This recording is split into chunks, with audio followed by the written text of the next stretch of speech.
आप देख रहे हैं फिल्मी किचड़ी, मैं हूं लूना आशीष और फाइनली अब मैं आपके सामने आ चुकी हूँ और झिंकू नाकुर दुग्गा ठाकुर इस गाने का रिव्यू लेकर आई हूँ। बहुत समय से ये पेंडिंग चल रहा था और मैं जानती थी कि आप सभी लोग मेरा वेट कर रहे होंगे और आपके इस प्यार के लिए तो जितना आपको धन्यवाद करूं, जितना शुक्रिया कहूं उतना कम है। हाँ, मैं भी आप लोगों को बहुत ज्यादा मिस कर रही थी, कारण बताती हूँ कि मैं लेट क्यों हुई। लेकिन सबसे पहले सबसे इम्पोर्टेंट बात, झिंकू नाकुरी वाला गाना जो है आप लोगों की डिमांड पर जल्दी रिलीज कर दिया गया और इसे पूरे 9 दिन का समय मिल रहा है कि अपने माँ से प्यार भी लूटे, माँ को प्यार भी दे और माँ के जो भक्त हैं उनको भी खुश करके जाए। तो ये गाना है इतना सुंदर। ओके, आप मतलब कहने के लिए 3 मिनट्स 58 सेकेंड्स का है, लेकिन ऐसा लगता है कि गाना चलता ही जाए चलता ही जाए। वो जो एक शुरुआत में डेफिनेटली अरुणिता का रूप दिखाया गया है कि वो कैसे पूजा की तैयारी कर रही हैं और बता रही हैं, मतलब आप ही लोगों में से जो मेरी एक बहुत प्यार और स्नेह मुझसे रखती हैं और उन्होंने मुझे बहुत प्यार से लिखकर भेजा है गाना, क्योंकि मैंने आपसे बोला था गाना मुझे समझ में नहीं आता है, थोड़ी मदद कर दीजिए, आई नीड योर हेल्प। तब उन्होंने मुझे बताया भी, वो मुझे कहते हैं कि माँ दुर्गा के आने की बात है और ये गाना उसी बात से शुरुआत होता है और पवन अरुणिता दोनों पूजा के लिए बैठे हुए हैं।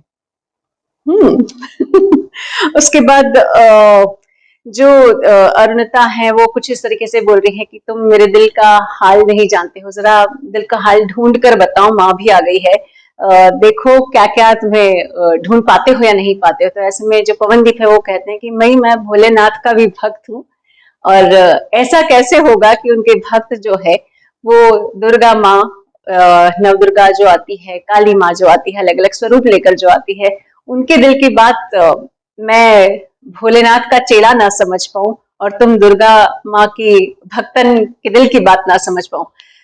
आई थिंक ब्यूटिफुली रिटन, बहुत ही सुंदर तरीके से लिखा गया ये गीत है, क्योंकि इसमें प्यार भी है, इसमें भक्ति भी है, इसमें शक्ति भी है, इसमें नवदुर्गा भी है, इसमें भोलेनाथ भी है, इसमें वो रहस्य भी है कि तुम जानते हो या नहीं जानते हो, जरा ढूंढ कर तो बताओ मेरे दिल के हाल को। इसमें बहुत सारा प्यार है। डेफिनेटली मैं शब्दों को नहीं समझ सकती हूँ, लेकिन मैं अर्थ को समझ कर कह रही हूँ। आई थिंक बहुत ही सोच समझ कर लिखा गया ये गाना है। अगर दुर्गा झिंकू नाकुर शुरू अरुणिता की आवाज से होता है तो लगता है कि हाँ भाई, वो भी मतलब उनके घर में तो ये पीछे जब पूजा हुई तो वो कोलकाता गई भी थी। और जय हो भोले सुनने के बाद तो हमें भी लगता है कि हाँ भोलेनाथ से लगता है कि पवनदीप का थोड़ा कनेक्शन ज्यादा है। मुझे ऐसा लगा कि ये बहुत रियल सॉन्ग है, बनाया कुछ लिखा कुछ और क्रिएट कुछ इस तरीके से किया गया कि उनकी जिंदगी के आसपास का गाना लगता है। तो मैं सच बोल रही हूँ, 100 में से 100 नंबर तो इसी चीज को मिल जाना चाहिए कि इतना सुंदर तरीके से इस चीज को उजागर किया गया है। एंड देन बाकी के नंबर जो है वो पवन अरुणिता की आपसी जो नोक झोंक है, उफ, पूरा दिल जीत लेती है आपका।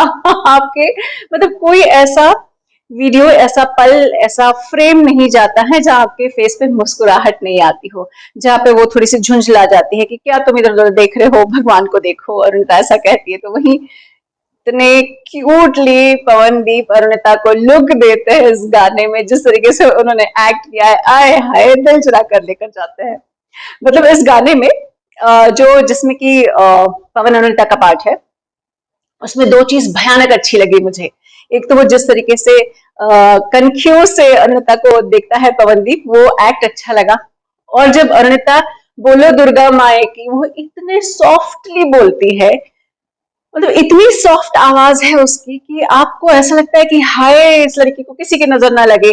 और ये जो बोलो दुर्गा माई की, वो जिस पिच पर आकर बोलती हैं, आप एक वाला गाना सुनिएगा लता मंगेशकर का, दिल दे के दर्दे मोहब्बत लिया है, और ये वाला राम लक्ष्मण जी का म्यूजिक है, मैंने प्यार किया, ये गाना है, फिल्म है और इसका ही गाना है।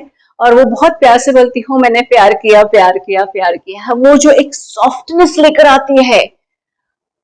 मैं कंपेयर नहीं कर रही हूँ भैया, मैं कंपेयर कर भी नहीं सकती, वो बहुत बहुत बहुत बड़ी सिंगर है, लता जी मेरे दिल के बहुत करीब है और वो बहुत बड़ी सिंगर है। लेकिन पता है क्या होता है, अरुणिता की आवाज में ना वो झलक मिल जाती है, आपको ऐसा लगता है कि उफ, मतलब काश के वो पुराने म्यूजिक डायरेक्टर्स का आशीर्वाद भी मिल जाता अरुणिता को। और डेफिनेटली जीत दादा का आशीर्वाद जो मिला है उसकी तो कोई तुलना नहीं की जा सकती है। वो प्यार हमेशा मुझे तो चाहिए कि अरुणिता से खूब सारे गाने गवाए। पवनदीप से खूब सारे गाने गवाए, लेकिन आपको झलक देकर जाता है लता मंगेशकर की आवाज की सॉफ्टनेस, अरुणिता की आवाज की सॉफ्टनेस से मैच कर रही है, या मुझे ऐसा आभास हुआ। मैं कंपेयर नहीं कर रही हूँ भाई, ऐसे ऐसे काम फिर सेकंड पार्ट आता है जीत दादा का। जीत गांगुली वो अपनी भक्ति दिखाते हैं, मतलब जहां पर ये एक प्रेम का प्रदर्शन हो रहा है, तो वहीं सेकंड पार्ट में भक्ति का प्रदर्शन हो रहा है। आई थिंक दिस गाना इज अ कंप्लीट, मतलब इससे ज्यादा सुंदर आज के समय में सोचा नहीं गया होगा।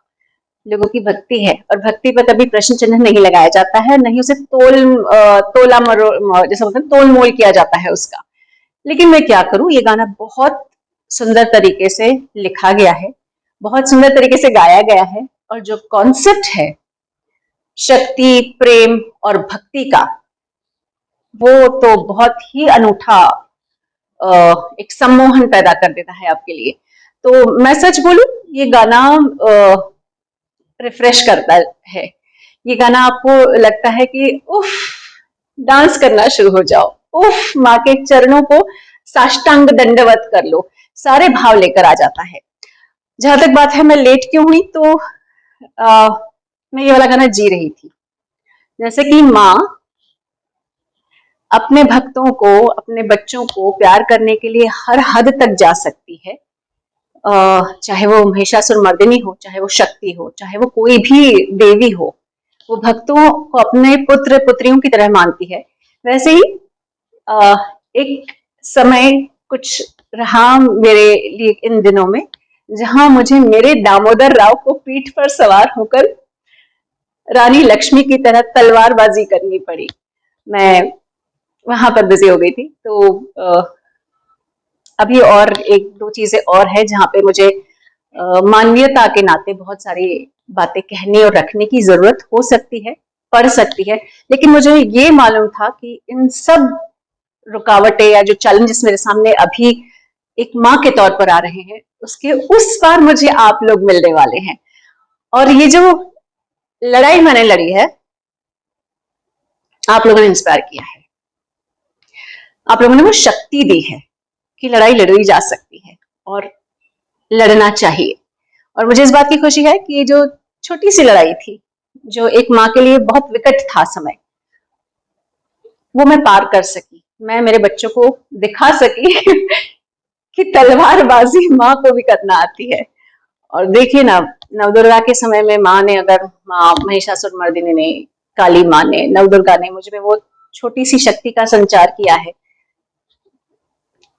इसके आगे मैं कुछ कहना नहीं चाहती, बट मैं बहुत धन्यवाद देती हूँ आप लोगों को कि आप मेरी लाइफ में हमेशा इंस्पिरेशन का काम करते हैं। आप हमेशा मुझे वो अननोन अनस्पोकन सपोर्ट देते हैं कि हम आपका इंतजार करेंगे, तो थैंक यू। लेकिन हाँ, इन सब के बावजूद आपको जिंकू नाकुर, दुर्गा ठाकुर सिर्फ सुनते रहना है और खूब सारा प्यार देना है। आप प्यार देते रहिए और इंतजार कीजिए, कुछ और भी स्टोरीज ऐसे इसी से जुड़ी हुई हैं, इसी से रिलेटेड हैं, वो भी समय आने पर जैसे ही मौका मिलता है शूट करके आपके सामने लाती रहूंगी। जय हिंद।